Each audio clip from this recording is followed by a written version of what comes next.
Greetings, programs and users. It is time once again for another episode of Old Nerds Drinking. I am John Patrick, the Master Control Program, and here over the airwaves is... This is Rogen doing remote tonight purely because I have to work first thing in the morning. For those of you who are not in the Midwest, the weather has been kind of shite lately. We were actually in the middle of recording an episode, or actually not in the middle, but in the start of recording an episode last week. And then a tornado hit. Yeah. And then the tornado sirens went off. And then the power went out. And then... Yeah. I'm sitting here and I'm like, you're like, you want to come over and record? I'm like, I don't know if I should do that, man. I'm like, there's some big storms coming through. I'm like, let's just do it remote because I don't want to be out on the road when the storms hit. And then we're getting ready to hit record. And then I've got a tornado siren basically like right over the top of my house. And then it starts going off and I'm like, oh, dude, I think it's hitting. And then it's getting louder and louder and louder. And then boom, my power went out and that was it. Yeah. So once again, we are old nerds and we are drinking. Ro, what are you drinking today? I am drinking an Atwater Brewery vanilla coffee porter. Ooh, that does sound good. Yeah, it's left here during one of the fire nights. So I am taking I'm switching some things up. I'm actually not drinking an alcoholic beverage. Okay. Because we had a barbecue over here the other day, and somebody left this in the fridge, and I have been just dying to taste it. It is the Faygo Firework. Oh, you've never had that? I have not. So it's I've had it. Yeah, since they can't say Bomb Pop, because I guess Bomb Pop is trademarked, but it's Faygo Bomb Pop flavored. It does have 71 grams of sugar per serving. Yeah, so I do believe this is second only to the Peep Pepsi, which I think was over 100 grams of sugar. So, I may go into diabetic shock when I eat it, or when I drink it, but damn it, I'm going to taste it. Diabetes. If you like that stuff, those waters that I buy when I go to Walmart, the cherry Right. lime ones that you, Walmart has one. It's a red, white, and blue one. It's I'm not sure if it's called Firecracker or what it is. I actually have a couple, and if you come over this week for Fire Night for a bad movie night, I'll give you one, and you can taste it and see how they taste very similar. And that one, of course, has no sugar in it. All right, so today we have quite a few people we are pouring one out for. Oh my God, do we? Oh my God, do we? That's the downside of us not recording as often during the summertime is, we can just get hit. First, we have to say goodbye to one of the most magnificent creatures of the internet. We have to say goodbye to the Doge. Oh, Doge? Yeah. The Doge dog? The meme dog passed away? The meme dog passed away.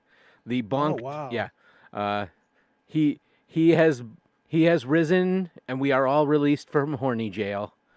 Dogecoin is still a scam, but otherwise, the Doge has been carried across the Rainbow Bridge to Valhalla, where all pets go, to live in the mead halls of Odin amongst the Einherjar, the honored dead.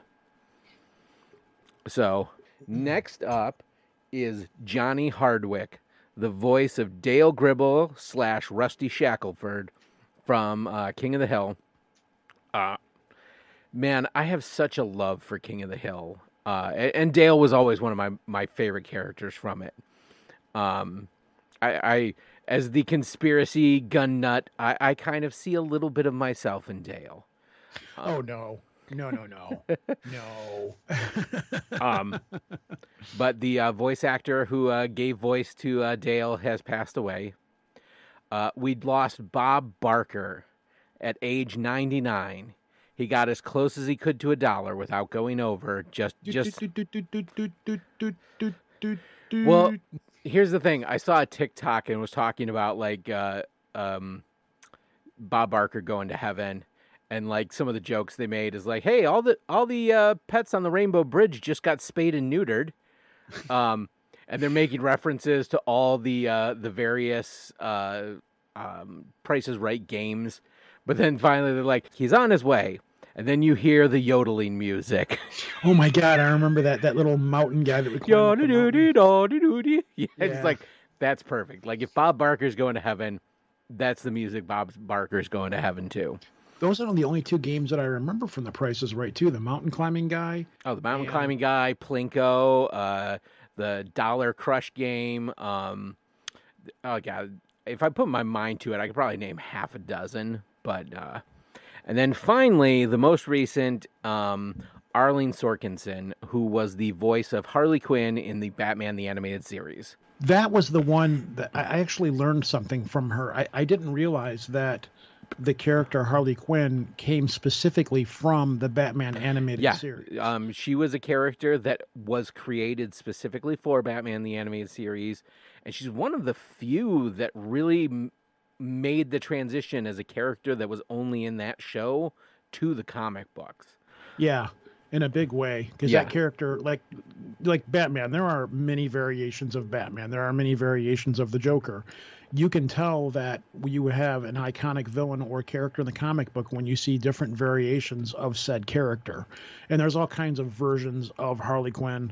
But the other thing is that character was based off of a soap opera that she was on, and there was some kind of a weird dream sequence in it where she played this really weird clown.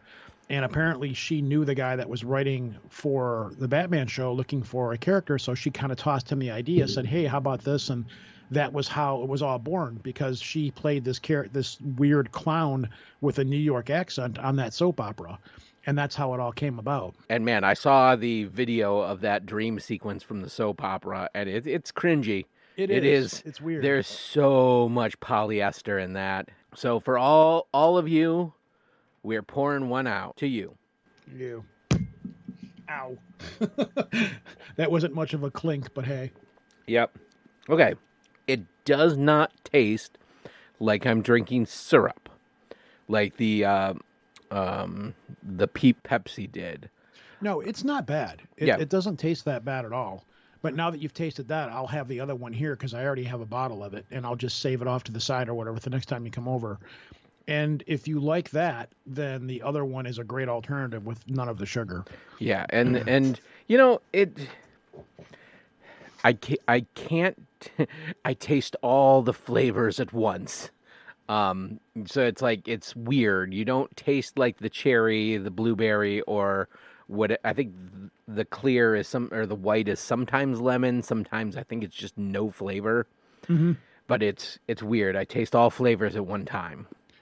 You know what else they brought back? I don't know if you had a chance to try it or not. Did you ever try the black cherry Vernors? I did, but I'm not a huge Vernors fan. I'm not either, but it's not that bad. But I remember when they first came out with it, when they came out with it last year, it was gone fast. Oh, yeah. You had to go on a hunt for it. And the only reason I got it was because a buddy of mine picked up a 2-liter of it. And he was like, yeah, I've got an extra one. And he found out he was diabetic and he couldn't drink the stuff anymore. He's like, do you want it? I'm like, yeah, at least, I want to try it, So that's how I ended up getting one.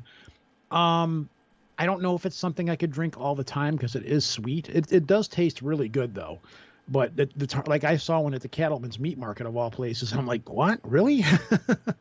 So, I mean, if I buy a 12-pack, I could probably drink a can of it here and there, but I don't think I would be able to drink a whole 2-liter like I do regular, right. Diet, whatever, etc. Plus, it's not diet, so it's definitely got the sugary, wow, this is a lot of sugar. Excuse me. It is. So John approves. It is a carbonated beverage, but I believe that is required for a obligatory black cherry bam blam. Now speaking of drinks, this is something that popped up in my news feed this week, and I already sent in the email to get on the wait list. Matthew Lillard is launching a Dungeons and Dragons inspired whiskey. It is going to be called Quest's End. Looks like there's going to be a couple of different versions of it based on character classes. So the one they show in the picture is the Paladin, which is a blended straight bourbon whiskey.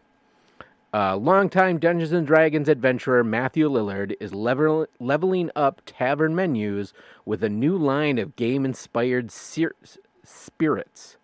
Sorry, Constitution rolls won't save you from this. Quest Ends is the debut whiskey from Find Familiar Spirits, a new alcohol company co-founded by the Scream actor, alongside screenwriter Justin Ware and Blue Run Spirits co-founder Tim Saperani? Whatever. It marks the second Nerd Universe launch for Lillard, who debuted the luxury tabletop role-playing game company Beetle and Grimm's. Well, there we go. But yeah, D&D themed whiskey. Each one of the bottles has a map on the back. It has hit points along the side, so as you drink down the hit points, you get stronger.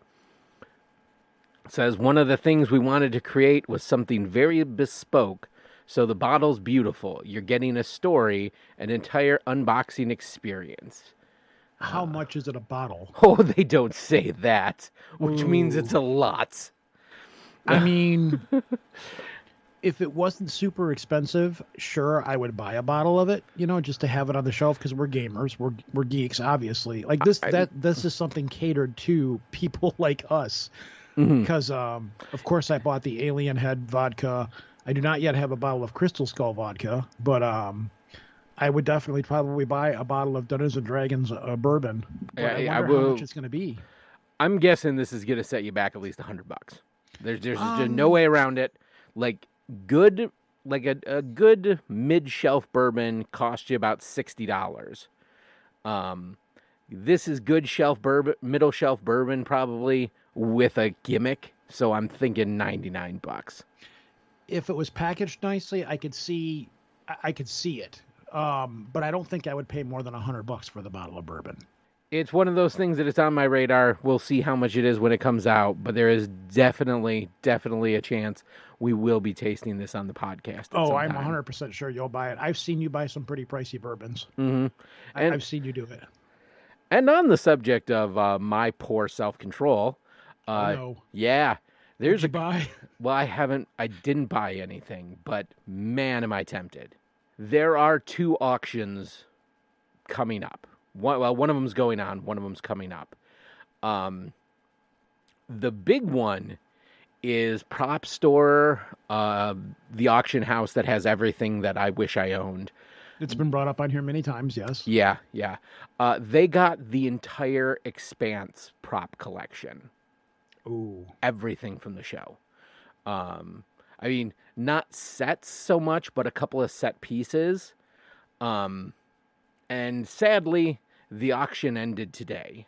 And I really struggled with, there were some things on there that I wanted to purchase. And the amazing thing is, it was not going for outrageous sums. Like, I absolutely could have had a spacesuit from one of the characters for under $1,000. Ooh, wow. Yeah, like when you consider a prop made for a TV show and what goes into that, a price tag of $1,000 is very, very reasonable. And then it is. And then there were some hand props that went as low as like $200 or $300. One of the things I desperately wanted was Adam Savage was a friend of many of the people involved in making The Expanse, to the point that he actually made like a cameo appearance on one episode.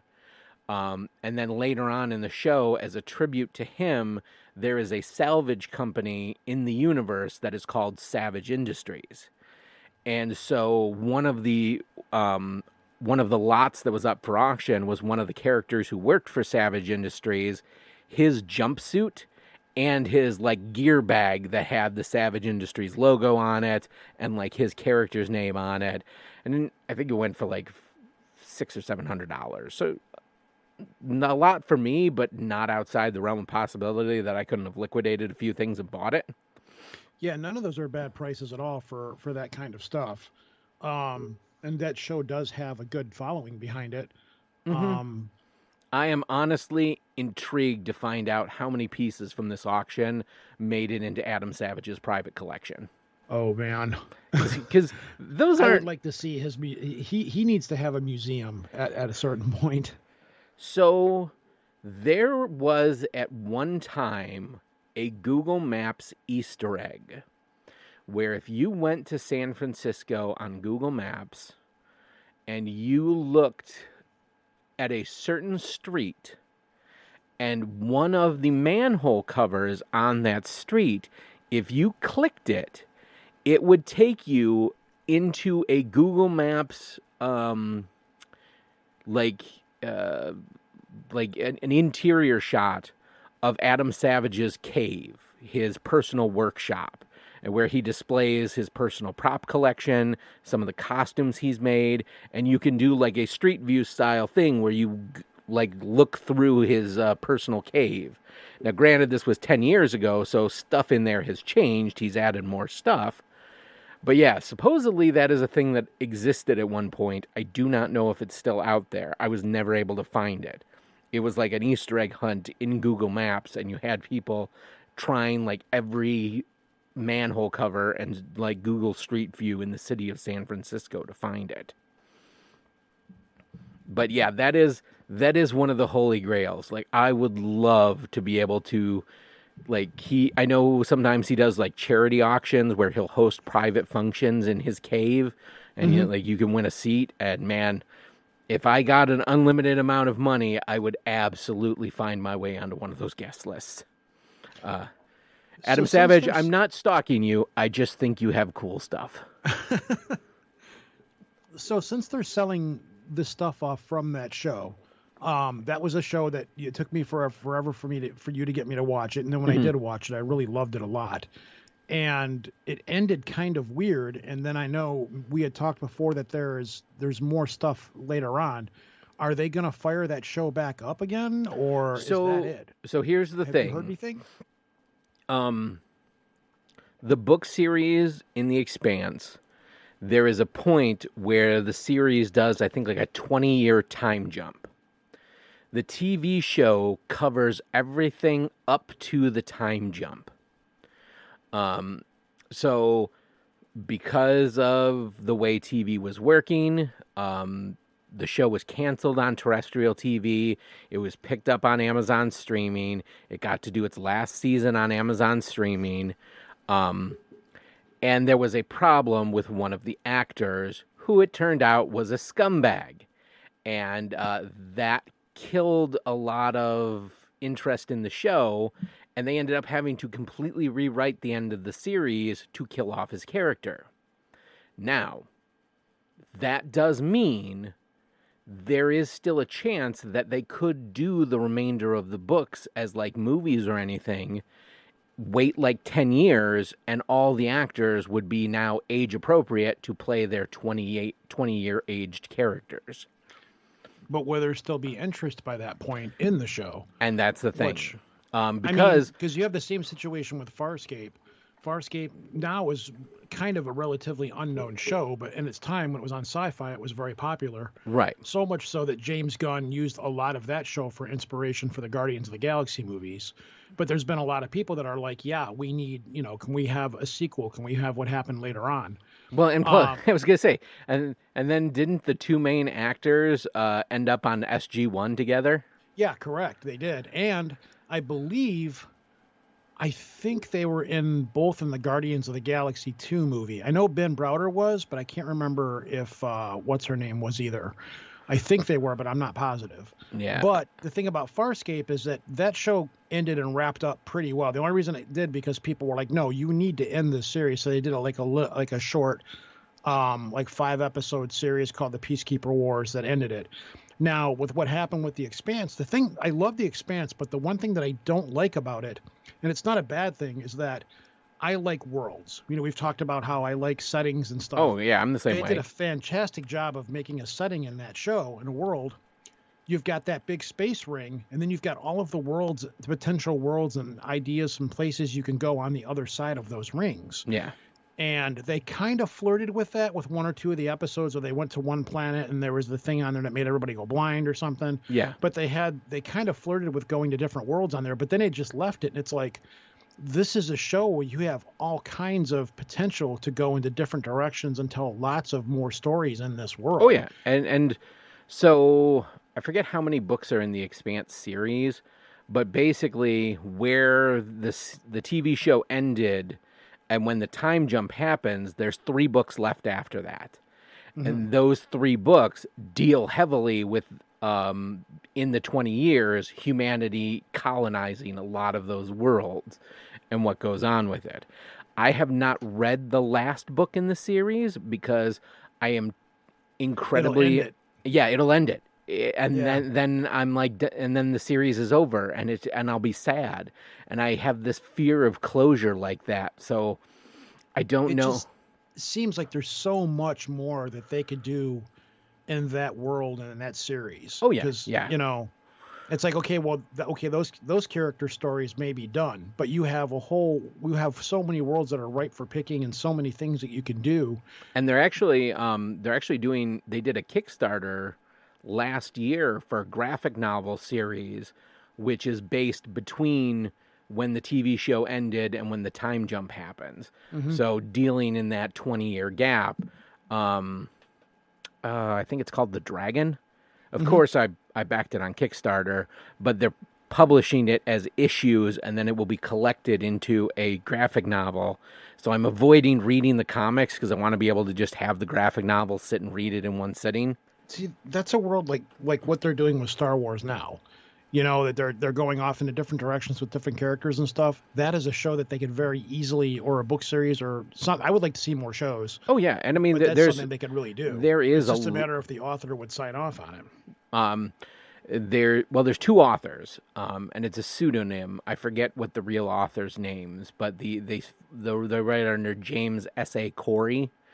Uh-huh. Um, and but I mean, yeah, there is potential of stories that you can tell. I mean, there was a whole war between Earth and Mars before the TV show happened that would be interesting to hear about. The story about how the molecule was found first in secret by Jean-Pierre Mao, um, like the whole 20-year gap. There's stories to be told, and it'll be interesting to see if they let like other authors kind of write stories in the universe and see what goes on there. Because I think it's just a thing of they're done with the story they wanted to tell, and they're going to move on to other projects. See, they never really explained the aliens in there either. Like what the aliens that made those rings, where they came from. They were talking about how they were overrun by another alien race, which they never really went into with that either. And then they never went into, like, I know if you go through the gates too quickly or send something through too much, you wake something up inside of that will destroy you apparently. But they never really explained a whole lot about that either. There's so many things, but by the same token, maybe it's good to sometimes not answer every question and just leave some things up in the air. So then, that is one of the things I uniquely like about The Expanse is it's told in a first person narrative. So it's you have a focus character. Usually in each book, there's like 2 or 3 focus characters, and the stories are told from that character's point of view. So all the information that you are getting is only the information they are getting. There's no omnipotent narrator or omniscient third person where, yes, this is that person's point of view, but the book's telling you what other people are thinking. You only have that character's point of view. So because of that, not a lot of this stuff is explained because these characters just wouldn't know. And that what little they do find out, they're finding out as they're being told it by other persons. So you're kind of drawing your own conclusions from the information you're being given. That's fine. But again, that leaves an even more open door for other characters to explore the things, to tell more stories. Now, that's the link of that would be the link of the show then. As long as all of the stories that are told in that show are told from that perspective, then it would work. But I don't think we're ever going to get anything more from it, to be honest, like for television show wise. One of the things that I have the biggest problem with in science fiction, and I didn't really have this until more recently when I started seeing other people do this well, is that portraying aliens as alien. Like when we see aliens in Star Trek, they're humans that just are wearing makeup. And even when they're being aliens, they have very human motives. Like, yes. Like the Ferengi want to make money, the Klingons want to make war, but they're human motives. We can understand them. Yeah. And recently, I've started seeing in sci-fi where they're dealing with aliens who have completely alien motives. And I think that's a case with The Expanse, whereas like these aliens who made the gates are such an advanced species that their motives would be completely incomprehensible to us. Mm-hmm. Like, they were making the basically primordial building block of what built the gate was intended to be the entire biomass of the planet Earth, was going to be sucked up by the protomolecule, and then the protomolecule would make the gates. So it's like they were willing to essentially completely end an evolutionary step to just build their superhighway.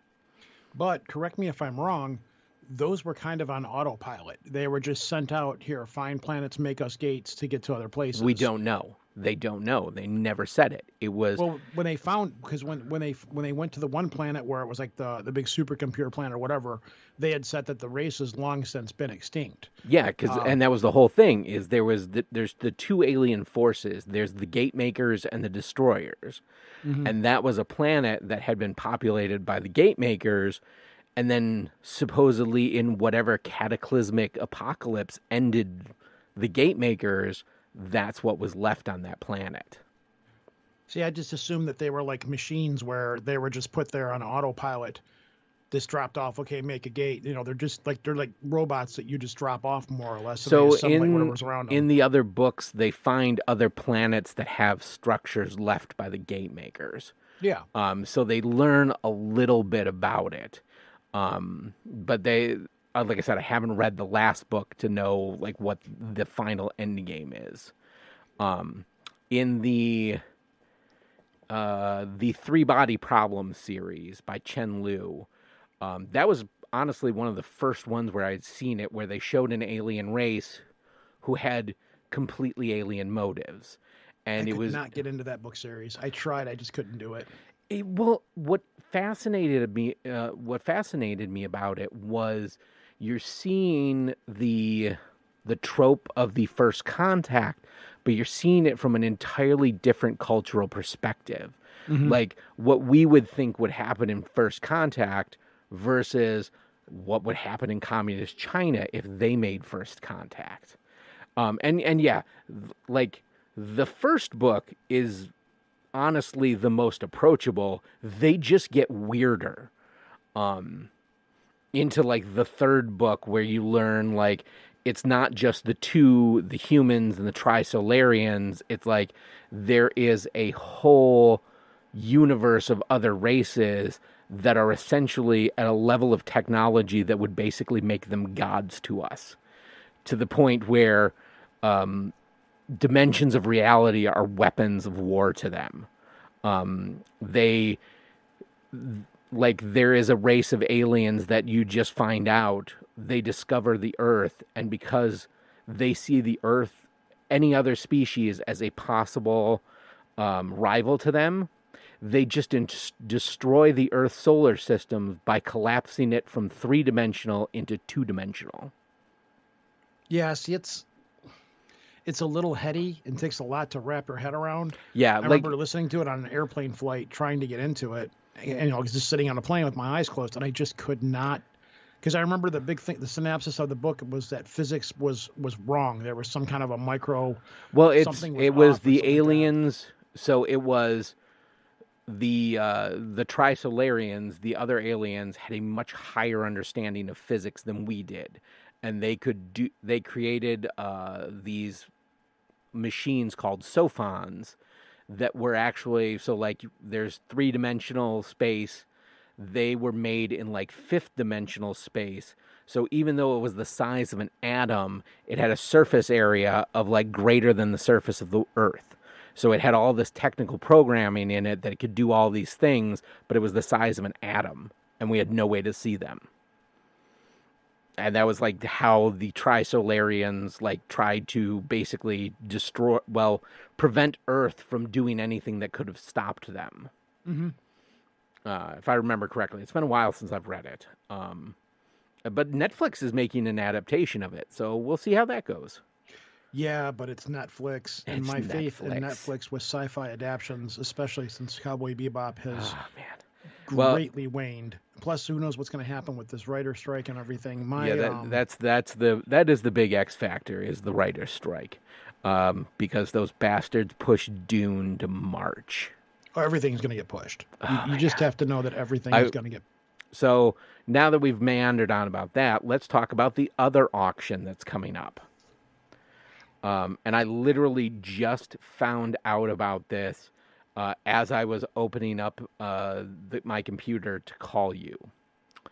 In just under a month, filmmaker Kevin Smith will sell his collection of original comic book art, including covers and interior art from projects he has worked on, as well as other works that he has picked up on the collector's market. The sale will be handled by an auction house, Bodnar's, with a live auction during which Smith will participate. The auction will take place online Wednesday, September 27th. Fans who want to preview the content can do so at Bodner's New Jersey location by appointment or on the internet. Basically, Kevin Smith, who lives in Los Angeles for much of the last 20 years, recently started spending more time at a smaller home in New Jersey where he lives close to the movie theater. He is filming the 4:30 movie. That is the title of the movie, The 4:30 Movie. A comedy set in the 80s about kids who hop movie theaters. Okay, that actually sounds kind of funny because I did that when I was a kid in the 80s. Smith says it's that move that serves as the impetus for the sale. My current reduction in home wall space is going to make some ardent collectors' dreams come true, Smith said in a statement. Own original interior art or killer covers from my Daredevil and Green Arrow runs. Pick through classic comic book graphic novels or graphics I've collected over the years. This will be the sale of the century, and part of the proceeds will go to the scholarship fund at the Joe Hubert School, which I think is a school for comic book artists. So yeah, Kevin Smith is basically selling his original comic book art collection, and I was a fan of the Kevin Smith Green Arrow run, and there's one particular cover, the cover of like the second issue of his run, where like in Crisis on Infinity Earth, Hal Jordan kills Green Arrow, and then after that, when Hal Jordan becomes the Spectre, he brings Green Arrow back, but he just reanimates the body. He doesn't connect the Green Arrow's soul to the body. So they just find the Green Arrow on the streets fighting crime, dressed in rags and with like stuff arrows he's made out of the trash. And the second cover is basically homeless man Green Arrow with his homemade bow out of scrap metal. And I've always thought that was like the coolest cover. And the original artwork for that is up for auction. Probably going to be a lot of money too, because it's Kevin Smith. Yeah, well, and I mean, even regardless of the fact that it's Kevin Smith, it'd be like if an Alex Ross cover for like Superman, came up for auction. The original art of it, not a print. So yeah, they're probably going to go for a couple $1,000s. But oh man, and then there's a bunch of other. I'm just looking through. There's like some Batman stuff. Oh my God. And this is like from the Frank Miller Batman era. Oh my God. Yep. Tons of stuff that I wish I had money to own. And, where would you put it? This Something is like that you'd want to actually display properly. Well, yeah. And that's the thing is there like this, I couldn't even display it in my house. My house has too much windows. It would cause them to fade. I'd have to have like a book to hold it and then bring it out to display to people so it wasn't exposed to the light. Be artsy fartsy about it. Oh yeah, but I mean, God, it's just.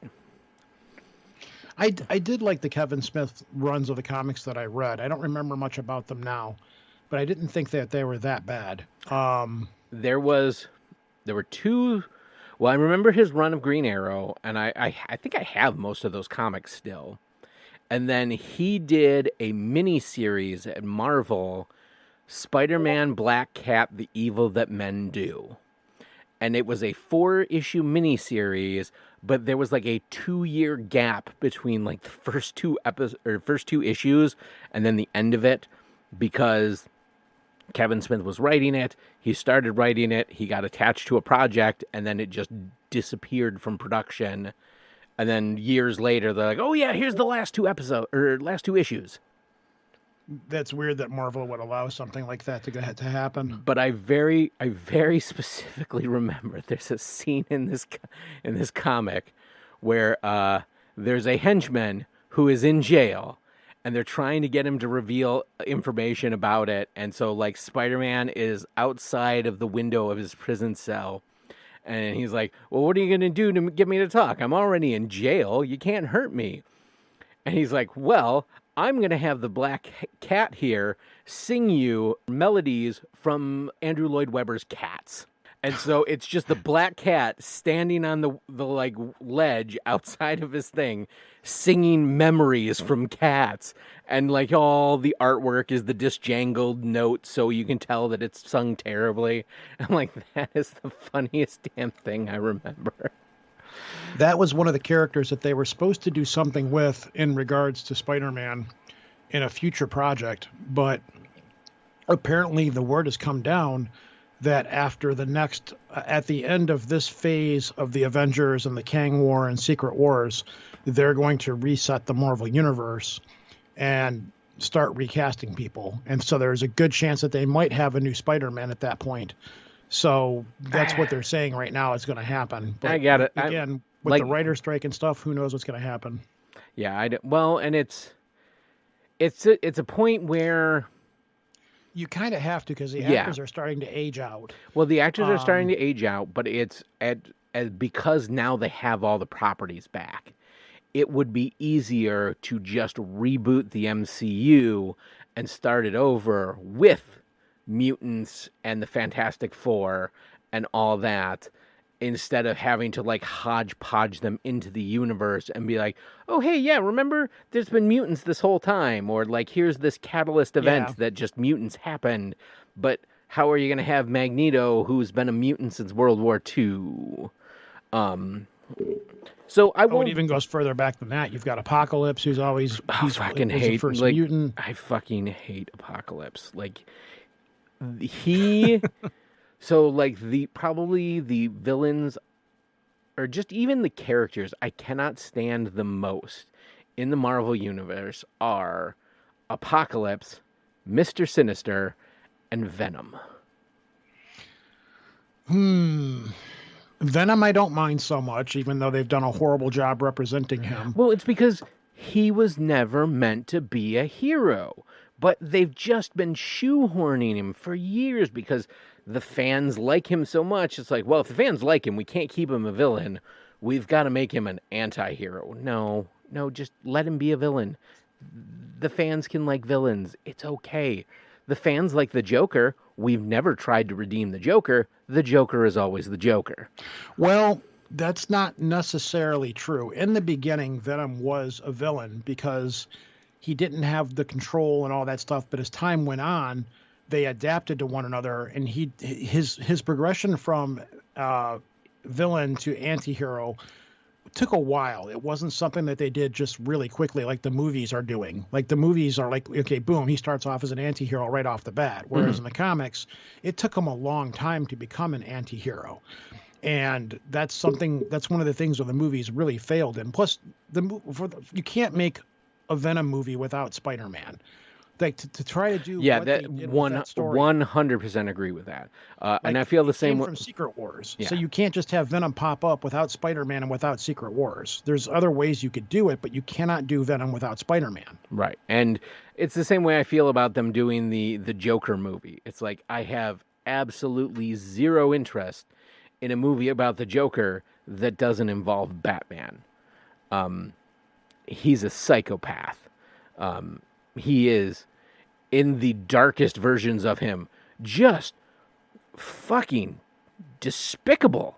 I mean, we're talking a guy who beat Robin to death with a crowbar. And this is just something I learned about the whole Jason Todd storyline. Not only did the Joker beat Robin to death, he beat him to death while his mother watched. Yeah. And I didn't know that part of the story, and that fucked with me. He also raped Barbara Gordon. Oh yeah, I in the knew. Killing Joke storyline. Oh yeah, and made oh God, what's Gordon's first name?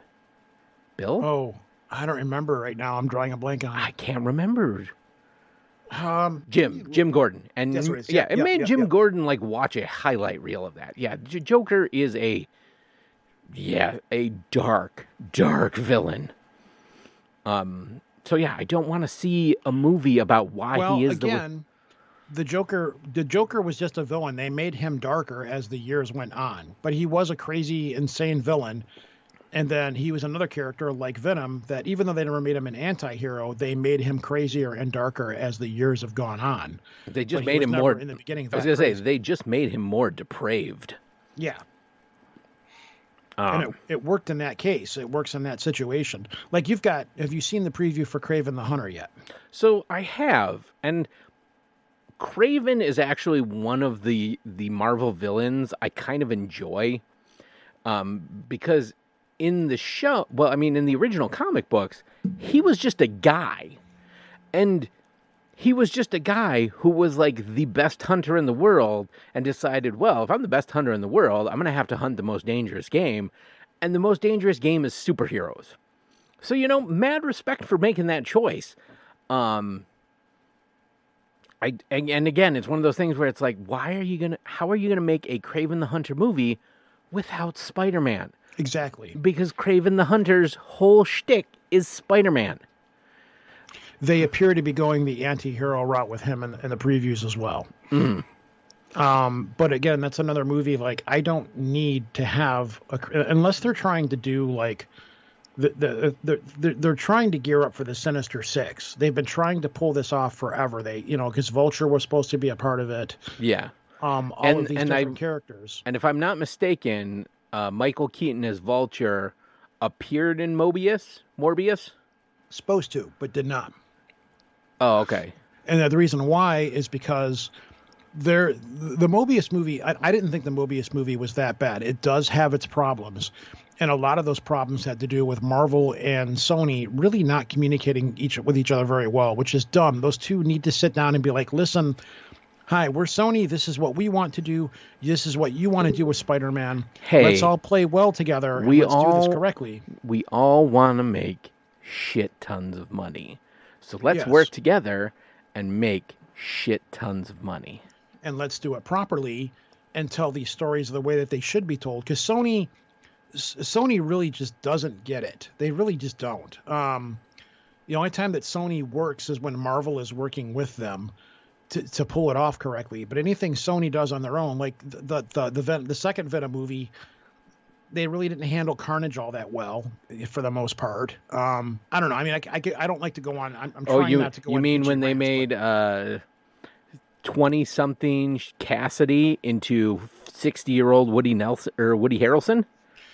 Yeah, plus the story was just dumb. Yeah. But the same thing with the Venom movie. Like anytime Sony does these movies, they just don't get it right. They're still of that.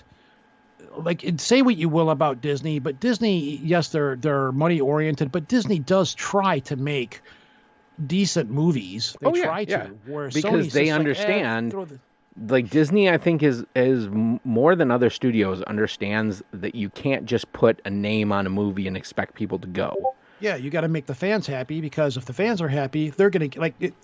Same thing with Star Wars. If you make good superhero and Star Wars movies, I will give you my money. I've got no problem paying for good quality movies that hit the right notes and everything. The only thing that Sony, in my opinion, has done right is Into the Spider-Verse, for the most part.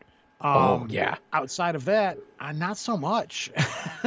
Yeah, the animated Spider-Verse movies have been just amazing. I love them so much.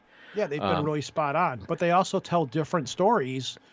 They did the character correctly, and they've been able to tell different stories than your stereotypical Spider-Man story. Right. Like, you don't have a dead Uncle Ben, like all the stuff that the last movie makes fun of, Right. But and that's one of the reasons that they work, and they're not as restrained on it, because it's a medium of animation. I guess they just let them go a little bit more.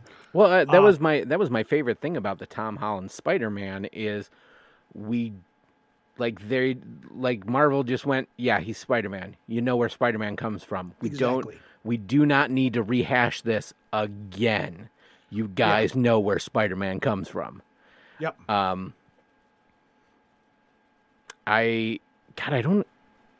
don't even remember if I've actually seen Spider-Man Homecoming. All of the Tom Holland movies have been solid. They really were. Like I remember Spider-Man Euro Trip. Yeah. Yeah. Yeah. And Spider-Man and Doctor Strange fuck up the multiverse. Yes. Yeah, but I can't remember if I've actually seen Spider-Man Homecoming. But speaking of movies, do you know what this year marks the 30th anniversary of? Oh, shit. Not off the top of my head, no. Jurassic Park. Oh, okay. Wow. Yeah. We've talked on the show before about how much I love Jurassic Park and how formative that was for me as a movie. My unhealthy obsession with Laura Dern and how that imprinted on me. But I was looking up something on the local movie theater website, and they were having a showing this week of the 30th anniversary of Jurassic Park. So I decided I was going to take my son. Now, Jurassic Park came out in 1993. I was 13 years old when Jurassic Park came out. This is 2023, and last month my son turned 13 years old. So I got to take him to see Jurassic Park in a movie theater for the first time at the same age that I saw Jurassic Park in a movie theater. And that felt significant to me. Now, I will say I went to the movie theater to see this and did not realize until 5 or 10 minutes into the movie that the movie was in 3D and I had not picked up 3D glasses. Oh, no. Because I forgot when I went into the movie theater, I had my sunglasses on, so I didn't have my glasses. So I'm like, okay, well, it's a movie theater. I can usually get by. And I'm like, man, it is really blurry. Why is it so blurry? And I looked over, and like I see the people next to us. I was like, oh, they're wearing glasses. And people go, oh, now it all makes sense. So I ran back to the front of the theater and got the 3D glasses, and I gave them to my son, and it was like he's seen the movie before, but he's never seen it in a movie theater. Uh-huh. And I've never seen it in 3D, and I didn't really think it did anything special being in 3D. But my God, I love that movie. Like that movie does still hold up pretty well. It does. Like, because we watched it last year in your yard, which you do the same thing that I do now, which is set up a movie screen and watch movies with a projector, project it off of your computer or whatever. Like, we both have digital projectors. Yeah. And like, honestly, the only thing that dates that entire movie is the fact that they're all running on like 90s era Apple computers. Yeah. Other than that, and like the scene where they're eating dinner and you can actually hear 35 millimeter slides changing as it's projecting stuff on the wall. Yeah. As an AV nerd, that speaks to me now. But other than that, the special effects still hold up very well too. Yes, and that was one of the very first movies that really was using CG, computer generated effects, to try and mimic something live. Like, we had got movies where they used computer generated effects for space and like computer stuff and Tron, but this was the first time that they were trying to mimic a living thing. And very, like, up until pretty deep into pre-production, they were still intent on using stop-go motion for the dinosaurs.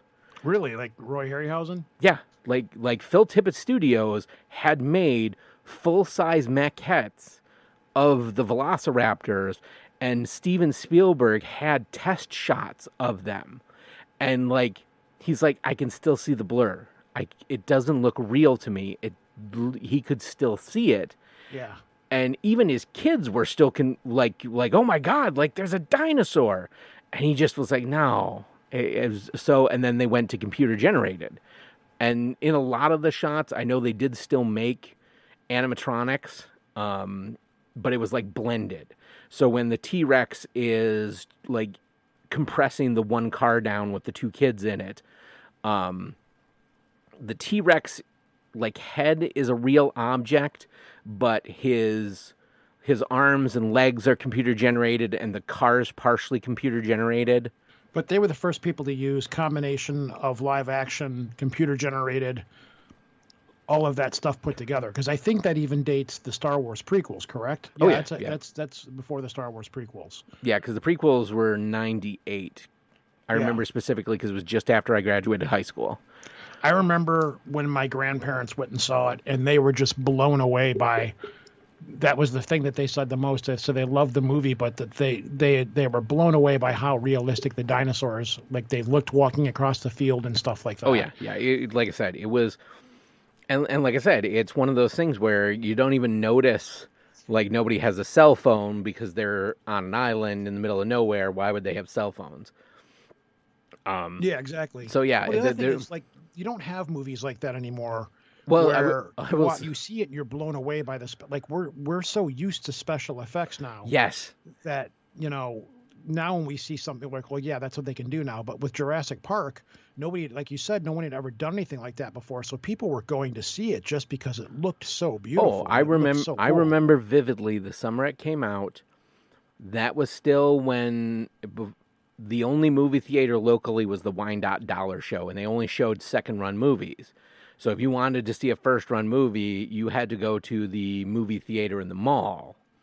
So I rode my bike the 5 miles to the mall every Wednesday for a couple of Wednesdays during summer, because they had $5 matinees you could see during the summertime.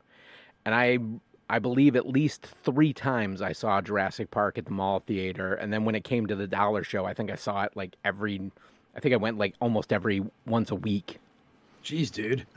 Like I said, the move, that was it. That was basically if I had been born 20 years earlier watching Star Wars, and being that age watching Star Wars, it would have been it was this transformative experience this is a movie that is doing something that I can't understand how they're doing it, but it's just, the spectacle of it is so amazing.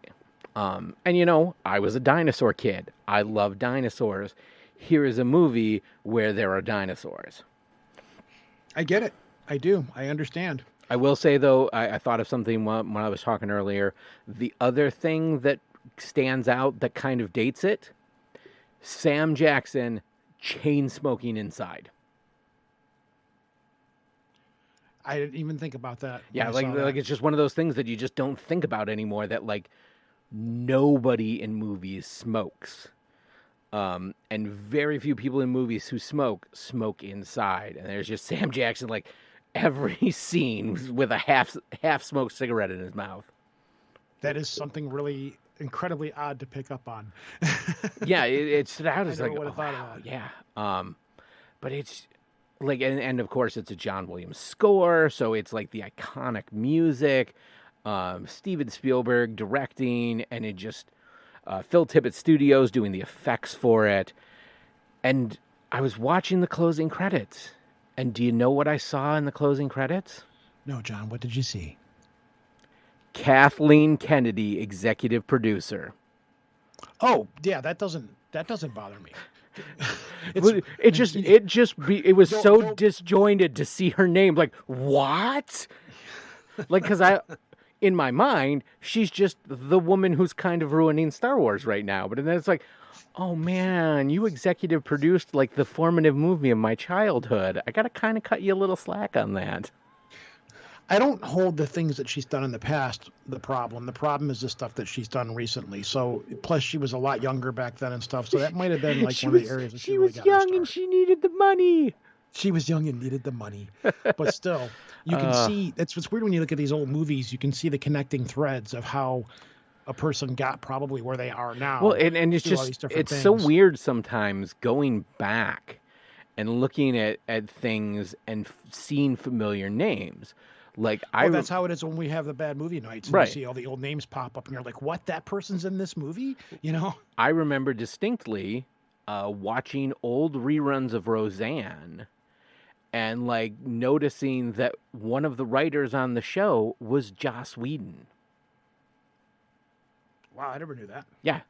And very specifically, he wrote during the era which I consider probably some of the best episodes of Roseanne.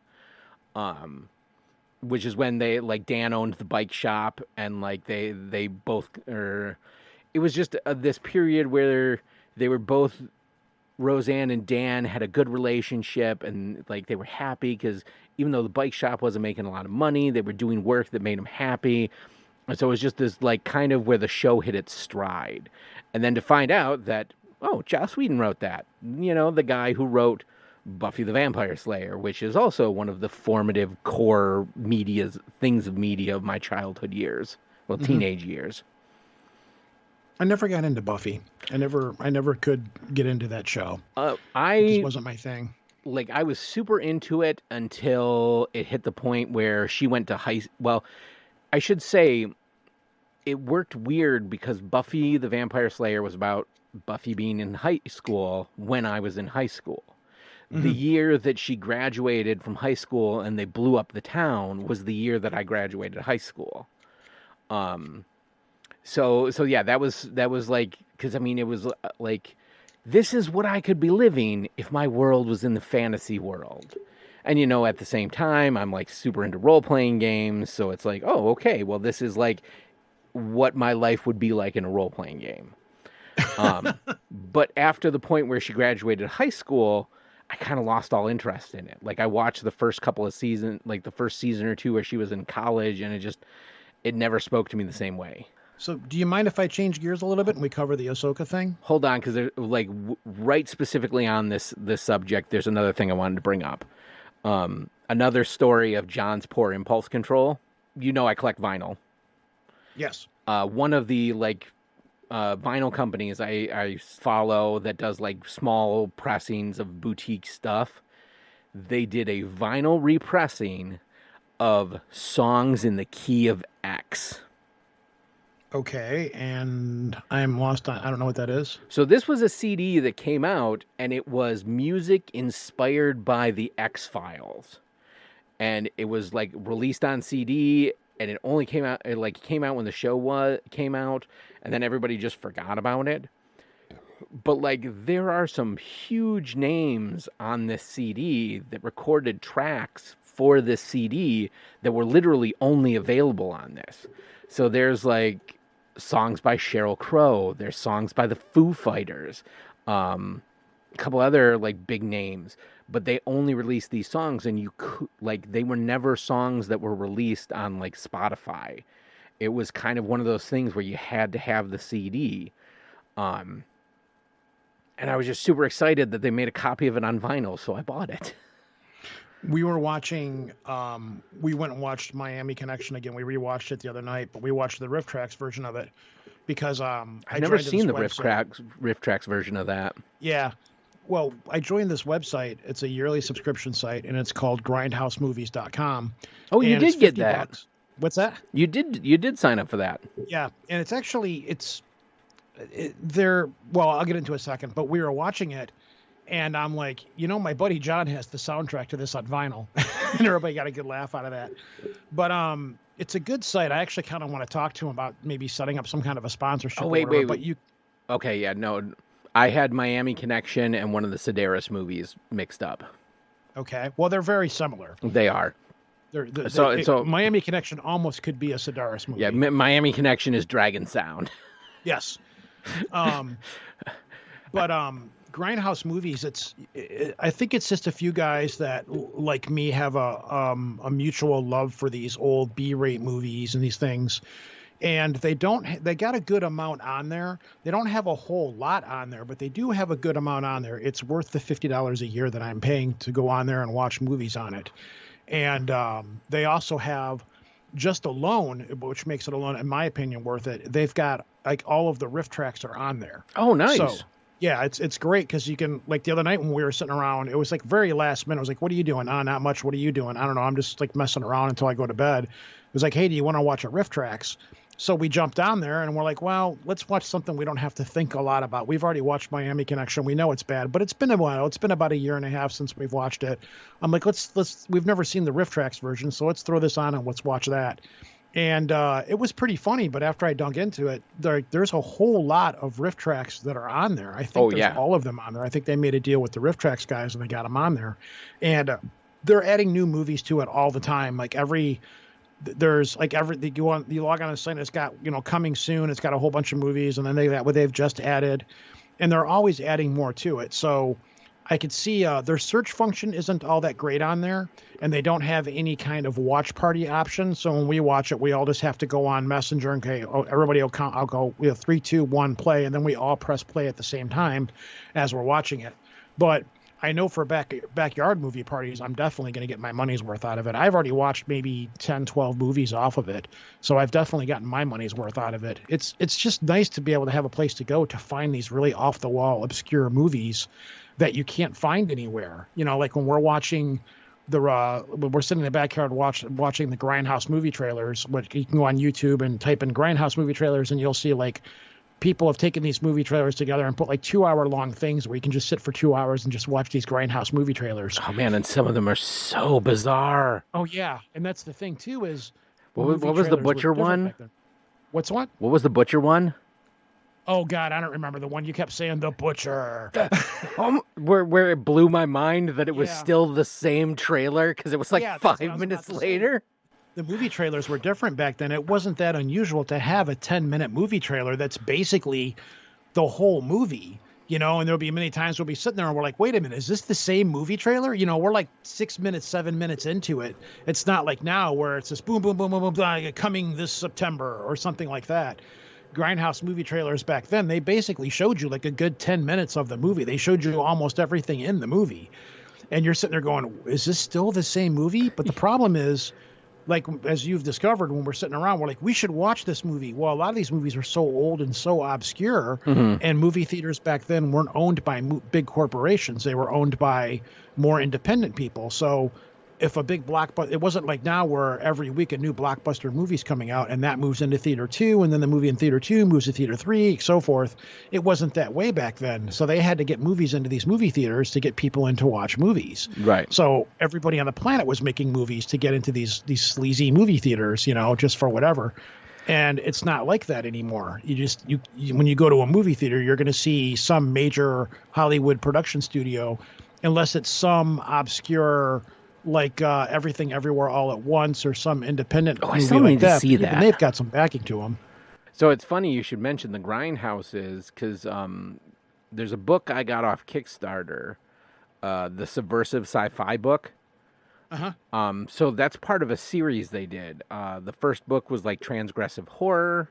The second book was Subversive Sci-Fi. They just did a Kickstarter for the third book, which is Fantastic Flops.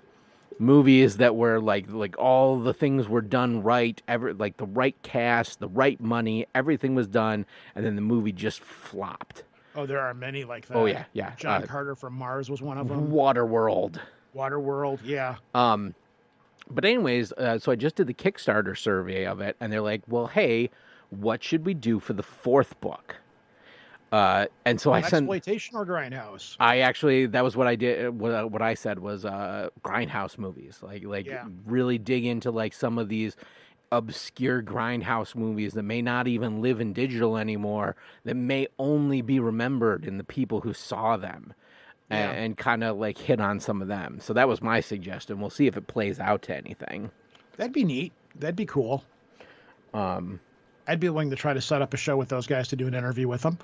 Oh, I know, because I just recently finished the Subversive Sci-Fi. I'm not sure if I'm going to get the Transgressive Horror book because I'm not a big horror person. Well, that depends. What level of horror are they talking about? Are they talking about John Carpenter's The Thing, or are they talking about going back even further to be like Hammer horror, the old vampire movies and things like that? All right, so here's a list of the movies they cover. Twilight, The Seventh Victim, which I've never heard of. Congo, Congo's not a horror movie. No. I never thought of that as being a horror movie. It's a Michael Crichton story. Yeah, Night of the Demon, Dawn of the Dead, specifically the 1978 Dawn of the Dead. Okay, I can see that. Weekend, 1967, never heard of that. No. Midsummer, Uninvited. Heard of it, but I haven't watched it yet. The Uninvited, 1944. Prevenge, 2016. No, I've never heard of any of these movies, and you know the repertoire that I dip into. The Mummy, 1932 and 1999. I could kind of get down on that. I could see that as being kind of a comparison kind of thing. The Little Girl Who Lives Down the Lane, The Wizard of Gore, The Witchfinder General, The Exorcist, which is my favorite horror movie of all time. Yeah, I could see that. Witchfinder General I could see because that was a Vincent Price movie, and I think it was a Hammer horror movie as well. I think Peter Cushing was in that as well, if I'm not mistaken. Oh, man. I only know that in, what is it, the Terry Pratchett, Good Omens, one of the characters is the Witchfinder General. Yes. Let's see, Jaws, I Spit on Your Grave, 1978. Yeah, I can see both of those being in there. Mask of the Red Death. I think we've seen the trailer for that one. Yeah, that was in the Grindhouse trailers, absolutely. Black Christmas, 1974. Not familiar with that one. Dream Home, 2010. Godzilla, King of Monsters. The Thing. Supreme. Godzilla, I'm not sure if I would consider that horror. That would be...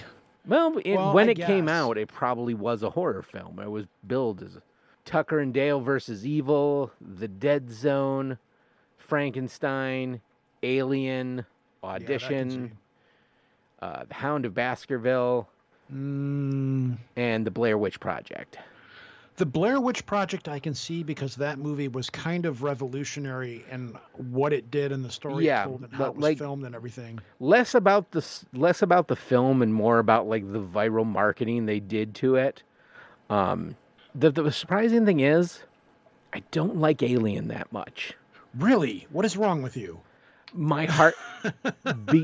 I honestly can only think of the fact that I saw Aliens first. So, in my mind, Aliens is the superior movie. Aliens is what I wanted to see. Alien is like, this movie would be a lot better if there were colonial marines.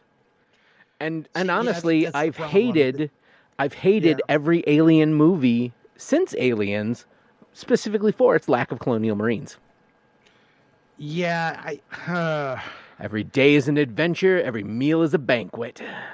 I can kind of see your point though, but you're like, I remember seeing Alien when I was a kid because I'm older than you. Yeah.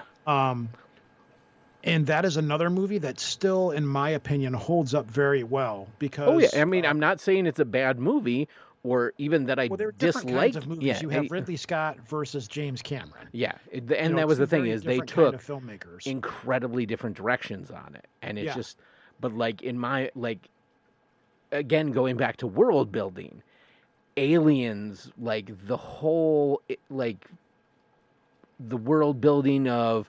the terraforming of the planets, the colonial marine corps, and then the backstory that was written for it that was never even used. Yeah, we've talked about that on here. Yeah, space communists, the Union of Progressive Peoples, and the whole reason that Weyland Yutani wanted the aliens was... But it's a different kind of horror movie, though, whereas Alien was... This is a movie that... For one, it had the visuals and the special effects were unlike anything out there that I'd ever seen before. And it was an incredibly suspenseful based movie. Mm-hmm. You know, it was Alien is a creature movie. Aliens is a war movie that has creatures in it. Yes. Whereas with Alien, they built that whole ship, the interior of that whole ship. They built that whole interior of the ship so they could film inside it because they wanted it to be claustrophobic. Mm-hmm. They wanted it to have that effect in the background. They wanted it to look like it was a spaceship and not just some warehouse like in Space Mutiny. Yeah, exactly. So the approaches between the two movies were different. Whereas in Aliens, again, there's a lot of Cameron that like Cameron's the kind of person that will go into those backstories and the technology and all of those kinds of things. Whereas Alien, it was only supposed to be, that was it. There wasn't supposed to be an Aliens 2 Yeah. or Aliens 2 or whatever. That was never supposed to happen that way. And then we're just going to forget that Aliens 3 ever happened. Well, Aliens 3, the director's cut, is a much better and a much different movie if you ever have the chance to see it. It makes a lot more sense. It's filmed very differently, and they went back in after the movie was done and totally changed it all out. So it's the movie that was released is, in my opinion, nowhere near as cool as the director's version of it. But again, you're not going to like it because you're Space Marines. You know? Well, no. Well, and here's the thing: is I didn't find out a lot of stuff about this until a few years ago. I found out there was the original script for Aliens 3 was written by William Gibson. Yeah, I've got that on audiobook. Yeah. And it's a very, very different story as well. Well, because they went, at the time, he was just coming off of having written Neuromancer. He's now one of the hottest writers in like the sci-fi genre, or with the cyberpunk aesthetic, which is kind of where Aliens lives. And the studio came to him and was like, hey, we want you to write another movie in the Aliens franchise. So what William Gibson did is he wrote a movie that continued the story of Aliens. And very specifically, it was about the world of Aliens. In the script, Sigourney Weaver's character Ripley's written out halfway through the movie. They put her on a transport and send her back to Earth, and it's like you never see her again. And then the studio got that and was like, well, you can't do that. Ripley is the franchise. So we don't want you to make a third Aliens movie. We didn't want a third Aliens movie. We wanted a third Ripley movie.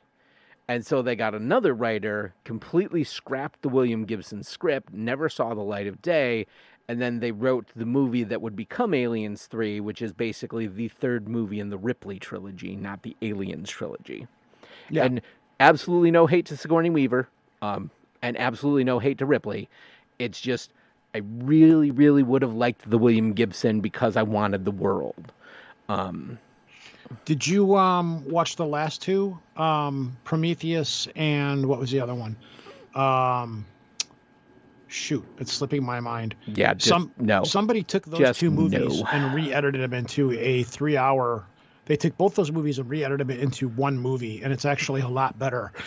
It's just one of those things where it's like, anytime you try to go back and tell a story that's a pre-story, most of the time you end up fucking it up. Well, it depends. Like when they took the movie Paradise and they edited Prometheus and the other one together and made a much better and more cohesive movies, because the two movies that they re-edited take place parallel side by side. Well, and then the whole thing, not writing a movie at that point, they're not it's not somebody, well, we need to make a movie that is going to get as much bang for buck to make as much money as possible. Well, and then there were the rumors that Prometheus, the studio wanted Ridley Scott to make Prometheus, but they didn't want it to take place in the Aliens universe. So he originally wrote it as being an Aliens prequel. The studio didn't want it, so they made him remove all the references to the Aliens universe out of it. Then at like the 11th hour, they decided, okay, well, we don't think this is going to be a good enough movie unless we tie it to the Aliens franchise. So then they had to like try and re-shoehorn everything back into the Aliens universe. And it ruined it. They should have just left it alone. And because Ridley was the one that credit was there from the beginning and he created it. Right. It would have been fine. And but I was going to say, let's be clear. What has Ridley Scott done wrong? Like, he is... I can't say because I haven't seen all of Ridley Scott's movies. He is one of the masters of the craft. I think the only movie I can think of his that I haven't seen, because I was just like meh about it, was his Russell Crowe Robin Hood movie. And I thought that was like, this... I think it was just because I thought at the time Russell Crowe was a tool. But at the same time, Gladiator is probably one of my favorite movies of all time that's come out during my lifetime.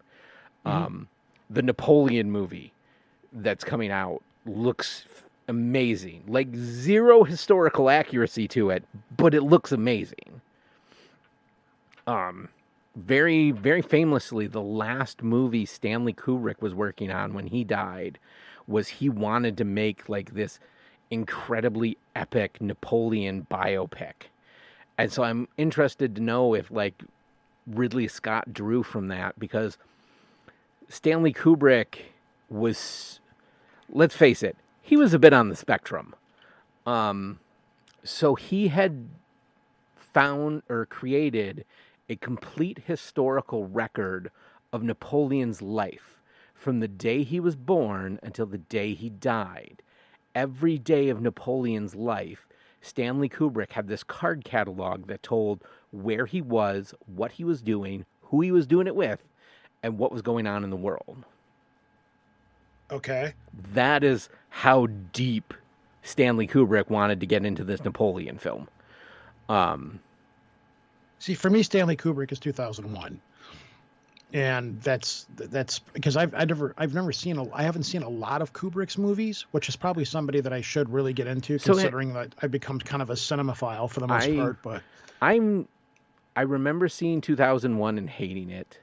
I remember seeing The Shining and hating it. The only Stanley Kubrick movie I really liked was Dr. Strangelove, but Dr. Strangelove is barely a Kubrick film. It's almost its own thing. And I have at several points thought, you know what, now that I'm older and may have a better understanding, I might need to go back and watch Kubrick and might do it, but then I just never get around to it. Yeah, 2000, well, the thing about 2001 is what they did with that movie when it was made. There was, it still holds up in many ways too. Oh yeah, go back and watch it. The special effects are still amazing considering how that they did them. Oh yeah, yeah, and so many of the great movies we enjoy were inspired by 2001. Even William Gibson, when he's talking about the Villa Straylight and the Tesseract Pool, like their spindle, all of that was inspired by 2001: A Space Odyssey, and the Kubrick 2001: A Space Odyssey, which is a very different beast from the book. Yes, well, no, it's the same, but it's got the way that the visuals and stuff are described, because the 2001 book, the way that Arthur C. Clarke wrote it, and the way that Stanley Kubrick interpreted it and put it on there, it's, again, it was a movie like anybody else had made it at the time. There was nothing like it. There was nothing, and like in the book, it talks about how he's absorbed into the machine, and it's like, well, how would you describe how would that experience be like of being absorbed into a machine like that? There was no context or anything like that. Nowadays, again, because of the movie magic we have now and the kind of movies that are made now, it's a lot easier of a concept for us to grasp. But back then, there was nothing like that. There was no, that movie is almost this movie's on different drugs than we are kind of movie. So, because it goes right up until when he shuts Hal down, and then he goes outside the ship. Once he starts getting absorbed by the monolith, which is basically a supercomputer. They explain it later in 3001 when it all comes to an end. I read 2010 when I was in middle school. Like another great example of, it's like that is another great example of a movie that's like Alien and Aliens. 2001, and then you have 2010, the movie 2010, which is a very different, same story, same world, same concepts, but a very different kind of movie because of a very different director. Plus, Kubrick did not want them to make a sequel to that movie at all, so all the models were destroyed and they had to go back and rebuild them. But that's another great example of two good movies that are told from very different perspectives. The only time that I've ever seen that pulled off relatively close was with Blade Runner and Blade Runner 2049. Oh, yeah, yeah. Because he had such a respect for the source material that it was the sequel we never knew we wanted. Exactly. Until we saw it, and we're like, oh, man. Yeah, I think I've seen that movie. I went in there. I don't want to say I went in there hating it, but for me, Blade Runner is one of my very favorite movies. It's sacred to me. I was And I'm I like, was this is incredible. not a movie that we need. Yeah, I was incredibly skeptical. Like, Same here. like, oh man, like, you're trying to make the Book of Mormon. You got the Bible, and the Bible's good, and you're trying to rewrite it, and it's like, maybe we don't need this. Yeah. But then, And like, it did a and really good honestly, like, just that first opening scene with Batista and Ryan Gosling, like, that sold me on it. Like, just that scene was so understated but powerful. And the other thing is Blade Runner took place almost entirely at night. I think the whole movie did take place at night, whereas in 2049, it was actually daylight. You know, you actually had, like, it opens up in a daylight scene. Right. So, but whereas one was more of a detective noir movie. The second one wasn't so much of a detective noir movie, but it still had the flavor and feel of that universe, and it respected that world very well. And it built onto it. It gave it something more to go with. So the story I've told on here, when I was in college, I took a topics in film history, film genres class, and one of the guy who taught it, he wrote his doctoral thesis on the social impact of science fiction movies. And my final presentation, I was supposed to, like, you could give a presentation on anything. You just had to talk for like 15 minutes on anything related to movies. And I did Blade Runner. And famously, but as the story is told, he gave me an A before I'd even given the assignment, and I had actually done work for it, so it was a little sad. But one of the things that I did was I broke down the fact that Blade Runner isn't just one movie; it's 3 movies. Like, it is a detective movie, it is a monster movie.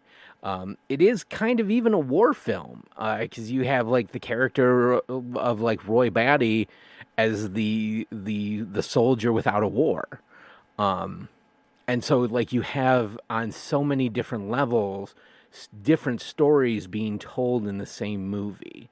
And that was one of the things I always loved about Blade Runner, is, like, you think it's a detective movie, but you could also argue that it's a monster movie. You could also argue that it's the tragic war story movie. Yeah, I can see that. I can see that working. Mm-hmm. So, can we move on to Ahsoka now and close the show out with it? Yeah, we can. Yeah. Okay. So, Ahsoka dropped this last week, and they dropped the first 2 episodes, and they actually dropped it a day early. And I did watch it, and I did enjoy it. That means you watched it too, correct? I did. And I just realized that means the 3rd episode should be live now. Doesn't it come out on Thursdays? Well, they dropped it on a Tuesday, so I figured it would come out on a Tuesday.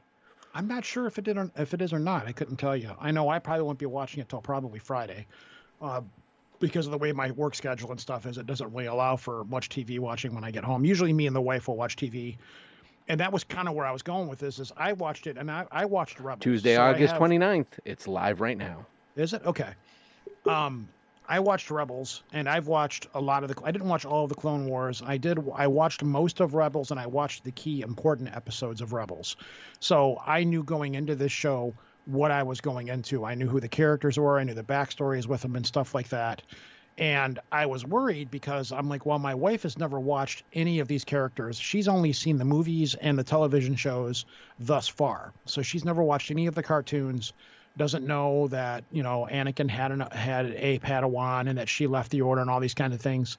So I'm trying, as I watch the show, not to overly explain too much for her, because there's a lot of stuff in this show that it just assumes that It kind of like they bring up Ezra, and if you don't know who Ezra is, you're kind of like, what's going on. But I keep looking at my wife going, do you understand what's going on here so far? Are you lost at all? And she's like, no, I'm not lost. But as much as I like it, and I think it's a decent show thus far, it does rely very heavily on the cartoons, and I worry that a lot of people that are going to watch it are going to be like my wife, that don't have any real context of who these characters are, where they came from, who Hera is, or even Grand Admiral Thrawn, because she never read any of the books either. Like I think you've read them too, the old original books with Thrawn. Oh yes. So like we have a context of where these characters were, what they were. And for me, for a long time, that was because we weren't going to get any more Star Wars movies after Return of the Jedi. Well, that's it. There was at the time there was no prequels in the works or nothing. So our Star Wars was those books because those books were official canon. And when Disney bought them and said, "Okay, those books don't count now. Those are all Star Wars legends. We're going to go into a different direction." Everybody was pissed. I was one of them. We're like, "What about Mara Jade? What about Thrawn?" So they've done a good job of bringing a lot of these characters back in and retuning them and making them work. But Thrawn, they've still kept Thrawn is still Thrawn, even though his story is different. Like this movie, like this show is going to be Heir to the Empire. So they're making Rebels into Heir of the Empire. And I'm really curious about how they're going to do it. But thus far, as a person who knows what's going on in Star Wars, I happen to be enjoying it a lot. I think Rosario Dawson's got Ahsoka nailed down perfectly. She has that character, but then again, she also put a lot of work into discovering what that character is and being that character, and like really working hard and training with it. Like she was like, she goes, I'm just beat to death, and I'm worn out, I'm tired, but she goes, I still want to keep going and still want to work and still want to learn how to fight these lightsabers and do the combat. Like she's really dedicated to that character. And so far, all of the casting that I've seen has been spot on. Sabine, perfect. Chopper is amazing. Chopper's hysterical. Chopper on screen 5 minutes only, and in that time suggests a war crime. Yes, I'm going to drop it on the city, and that's a bad thing. It's the other thing. Like you can. It's Dave Filoni's voice, right. Filoni's voice, and that's an odd thing that it's like he's the first time we've got an astromech droid that we can kind of understand what he's saying. Yeah. There is a greater thing going on with this show, though, behind the scenes, that this is part of where I'm nerding out about. The context of what's going on in the background with Ahsoka is you've got this theme of master and apprentice, whereas Ahsoka's taking on a Padawan now. She's kind of going back and re-embracing the Force in some way, or re-embracing the Jedi in some way, etc. But it turns out that while they were making the show, George Lucas was on set a lot, and he is kind of, whereas Dave is kind of the Padawan to Lucas, because he worked for Lucas before Disney bought the company out, and he created the Ahsoka character, and he's done all this stuff. So it's kind of like you're seeing this master apprentice, like Jedi kind of relationship where I keep wanting to say Filoni, Dave Filoni, whatever. He is kind of like the Padawan, and Lucas is watching over his shoulder saying, yeah, that's cool. Yeah, you're doing that right.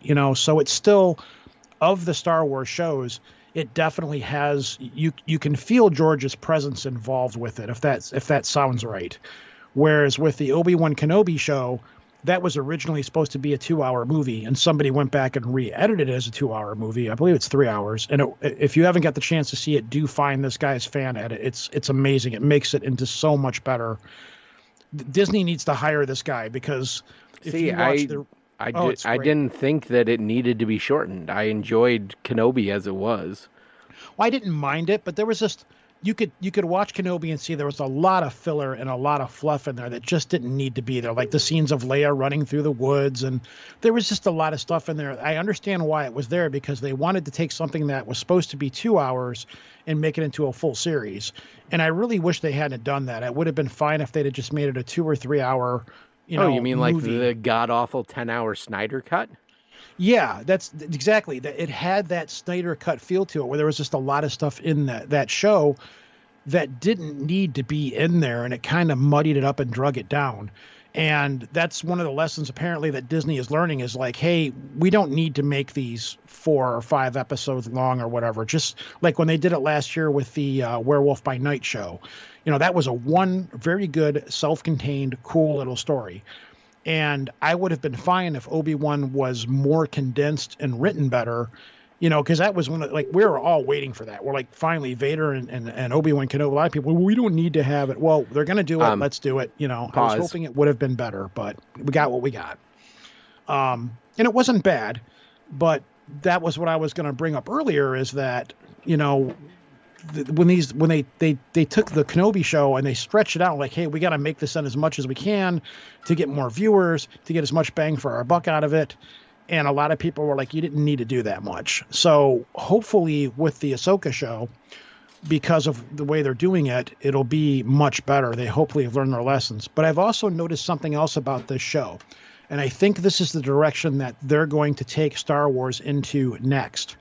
They have made reference in the past that they wanted to make another Star Wars movies or another set of Star Wars movies, but they said that they're going to take place somewhere else in the galaxy or in a different location. And they never really said where they were going to do it. Well, in the Ahsoka show, everything is going to take place in a whole new galaxy. And this is a part of the universe that apparently hasn't been touched before. And I think that's where they're going to eventually take Star Wars, is just get it out of the galaxy that it's in now and go someplace else. I don't know if you need to do that. I mean, the galaxy's pretty huge. They're doing a pretty good job with it on Mandalorian, on the fringes of the galaxy where there's barely any Empire left or anything like that. It's still Star Wars, but it's got a whole different feel and different things to it. So I'm not sure if I agree with them going to a whole new galaxy and rebooting Star Wars in a whole new galaxy, but I think that's the direction that they're going to take this, because there's really not much of a reason to get out of this galaxy and go to a completely new one unless they're going to fire something off completely new there. Because apparently the Jedi used to travel to this galaxy before. They would navigate to these galaxies using the Force. They didn't have the navigational markers and stuff like that. So they've implied that the Jedi might still be out there, or a different form of Jedi, like a split-off Jedi is in that galaxy or something like that. So I'm curious to see if they're going to use this to see where they take Star Wars into the next phase of what they're going to do with it now that they're going to be making movies again and things like that. That's my rant. That's okay. So I've heard anything about the show taking place in this other galaxy. Everything I've seen is that it all takes place here. They're basically just going there to pick up Thrawn and then hitch him a ride back. That's the idea, yeah. But it's so they did recently. Disney made an announcement of what the official Star Wars canon timeline is. That's the other thing I was going to bring up, is I'm confused as to when this show takes place in the timeline. Because I know there's going to be a time jump, which I think is the next episode, is when the time jump takes place. These aren't specific years. These are the eras of the Star Wars timeline, as is now official. So we have The Dawn of the Jedi, which is that movie they've announced but may or may not happen, because they announced it the same time they announced Rogue Squadron. Yep. Then there is the official Old Republic. So that would be like the Knights of the Old Republic game and that. Mm-hmm. Which is what I've been waiting for years. So then they have the High Republic, which is the new era, like novel era they started, which I think is like 400 years before Star Wars we know it. Yeah, Yoda would still be alive. Yeah, but it's basically the Republic at the height of its power, the Jedi Order at the height of its power, like the Golden Age, if you will. And then we have the Fall of the Jedi, which would be the Clone Wars and all of that. And then the Fall of the Jedi leans into the Reign of the Empire, which is where Andor would be, which was where Rebels would... I don't know if Rebels would be there. Yeah. But yeah. Rebels and Andor were happening at the same time. So then the next era is the Age of Rebellion, which is assuming the original Star Wars universe. Yep. Then you get the New Republic, which is where we are with this. This is after the fall of the Empire. This is the New Republic establishing itself. So this would be where The Mandalorian takes place. This is where Ahsoka takes place. Then you have the Rise of the First Order, which is the sequel trilogy. And then now there is this new Jedi Order. So this is, I'm assuming, something new. This is something they've just announced, because previously there had been no announcements of anything that was going to happen after the sequel movies. Well, that's the movie. Damn, that just peaked out really loud. Yeah. That's the movie that they're supposed to bring Rey back to make her that they're giving her another movie and they're continuing on the saga. Right, but that's all conjecture. There's been no official announcements about that. It's just that's even more something fan service has talked about, but Disney has made no mention about. Well, they did say that they're giving her a new movie, though. No, they have not. Are you sure about that? As of the last I heard, I mean, they might have canceled it, but they did announce that they were giving Ray a new movie.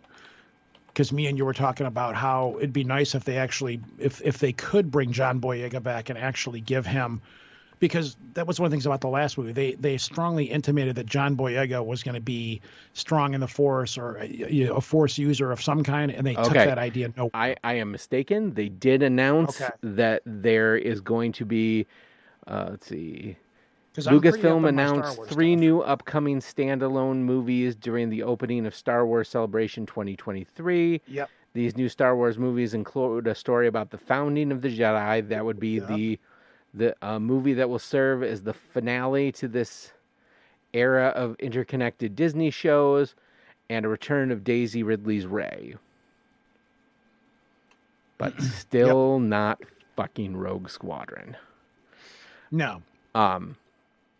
So my thing is, I watched like half of the first season of Rebels and could not get into it. Well, that was a show that started as a kid's show and became more mature and adult as it went on.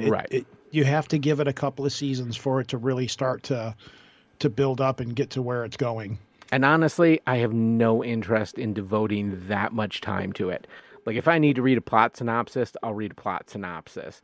Mm-hmm. But it's not like Discovery, where you're like, yeah, the first season's kind of shit, and the second season, the first half of it sucks. And then it's like really good, but then the third season, it just kind of gets bad again. It's like, I am not going to put 3 seasons into a show if only half of one season is good.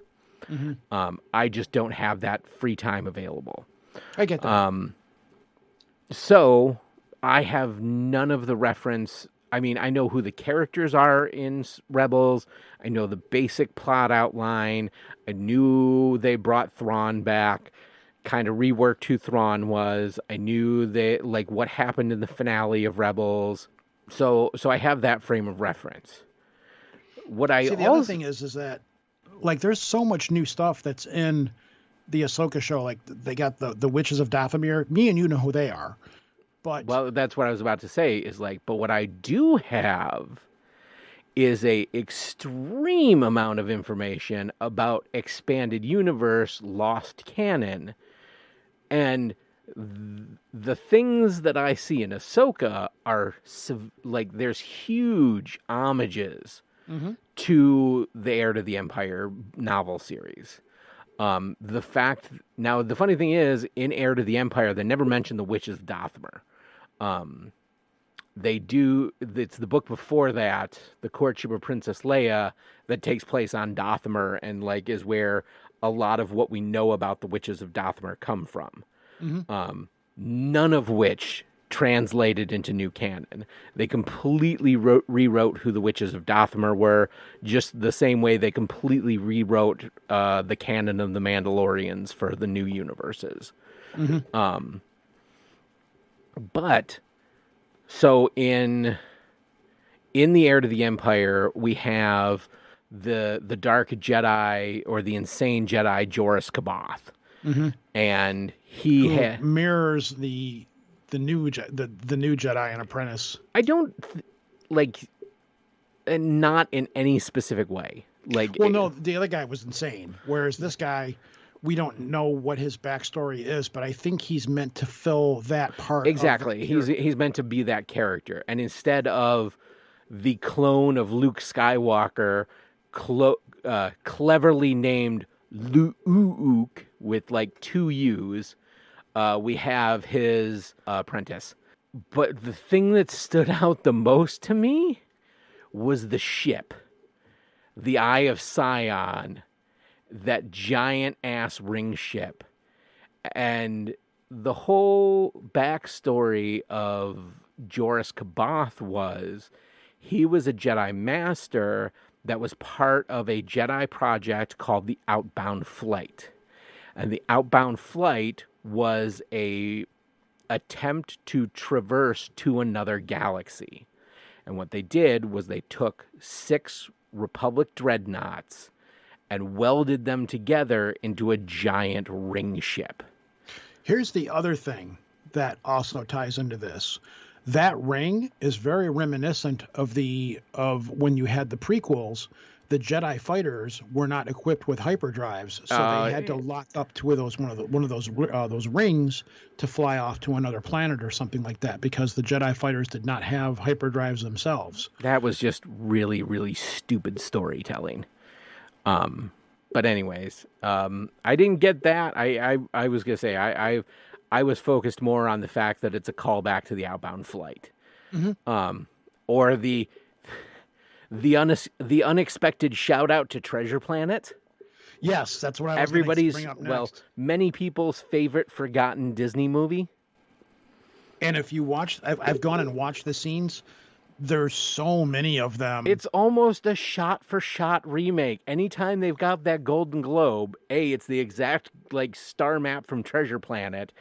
And when they use it in Treasure, it's like it literally is a shot-for-shot remake to what they do in Ahsoka. Not just that, every time they use that globe, there's a part where she walks up and puts it into the stone thing and it projects the map. Yeah. There's a scene like that in Treasure Planet. Exactly, 100%. I was like, I didn't notice it until I saw it on TikTok, and it's like, man, I knew that golden orb was familiar from somewhere, and then I saw that, and I was like, fuck, there it is. I mean, I don't mind it. It's a Disney movie. It's, if they did plan on doing it that way, I think it's kind of funny. It doesn't diminish it for me. Oh yeah. I think it was 100% just kind of an homage, not intended to really be a this is an exact copy. I think it was just kind of fun nod to the fans. Yeah. So I'm interested to see where Ahsoka's going to go, but I mean, for the most part, I've been super happy with all the Disney Plus Star Wars. The lowest point is Boba Fett, and I didn't hate that. It was just kind of it felt like it was weird. It felt like it was forced. It felt like it was the Mandalorian season 2.5. Well, the other thing is the story wasn't... I understand the story they were trying to tell. It was flashbacks of him going back and forth between the Sand People and where he's at now. But it just wasn't... The way that they did it wasn't right. It was jarring. And it just... I don't know. Something about it was off and weird. I didn't like the motorcycle gang, and it just didn't fit. There was something about that show that just wasn't... It wasn't... The way they told the way they told the story was really wonky. I didn't mind how it went, where he becomes a crime boss and all that stuff. That was fine. I didn't mind that he became one of the Sand People and got taken in, and that was what changed his life and stuff. It was the way that they did the Dances with Sand People. Yeah, some of that stuff was whatever. But again, it was all right, whatever. Not everything can. Even Obi-Wan Kenobi, as much as I had my problems with it, I still enjoyed it. Yeah. I enjoyed the fan re-edit a lot better because it flowed a lot better, but I still enjoyed it. The lightsaber battles were still great in it. Ewan McGregor was still great in it. The girl who played little Leia was great. Oh, she was amazing. Yeah, there was a lot of really good stuff in it. It's just, it seemed like they took it, they just stretched it out like Laffy Taffy, and they didn't need to. If they'd have stuck with a smaller, more condensed version of it, it would have been a lot better. But other than that, we've become so spoiled, with superhero movies and stuff, we've become so spoiled with this stuff that everything that comes next has to outdo in some way the thing that came before it. And it's not always going to be that way. The last Thor movie wasn't that great, but I don't get all pissed off and I'm like, because they're, as I've said before, for the Star Wars stuff that I didn't like, there are a lot of people out there that do. And as me and you have both said, just because we don't like something, it doesn't ruin Star Wars for us. Exactly. And the same thing with Marvel. Even though the last couple of phases, the last phase of this whole Marvel process hasn't been that great. It's it's still better than what Warner Brothers is doing with DC, with the train wreck that's happening over there. It's we've just become so spoiled and so nothing marvels us anymore. It's okay, now it's got to be better. Now it's got to be better. Now it's going to be better. And that's just not going to happen all the time. So, I will say now that The Flash is on HBO Max, I will probably watch it. That movie pissed me off for a variety of different reasons. Number one, here's the thing. That actually, it wasn't that bad of a movie.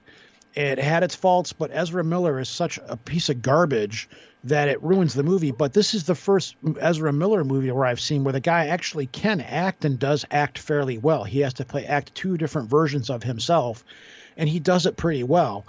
And honestly, much like everybody else, the only reason I saw it was to see Michael Keaton's Batman again. And that makes the movie, just seeing Michael Keaton play Batman again. But my thing is, I just didn't want to invest in it when I know the DC universe isn't going anywhere. Exactly. And I don't think James Gunn can save it. I really don't. Oh no, he's already said the reboot is coming. Like it is, but I don't think anybody cares. Yeah, I don't care. We'll have to see. We'll have to see. But like now, Aquaman 2 is in limbo. They may or may not end up releasing that. They really don't even need to. Yeah, to be honest with you, because he's still going to play the character. They've said that Jason Momoa is still going to be Aquaman. Yeah. So just don't even bother releasing it, because all it's going to do is just taint the pool even more. But I mean, The Flash was an okay movie, surprisingly. And I went in there like, this movie's going to suck. I just went to see it because the wife wanted to go see it, and we're like, all right, yeah, let's go see it. And it was an okay movie. It wasn't great, but it wasn't that bad. But the fact that, Ezra's such a piece of garbage ruins it. But it was a decent movie. It was okay, but it was totally unnecessary. They basically just retold the same story that they did on the WB network. Right. It was an unneeded movie, All right. Well, I think this is good as place as any to wrap it up. Ro, what do you got going on? I've managed to get the show back up and running. The consistency is the thing that I have to work on. I'm now, I got the last 2 episodes up. I'm going to be putting together either a Biblical Jackass episode or another Fast Food Follies episode, probably both.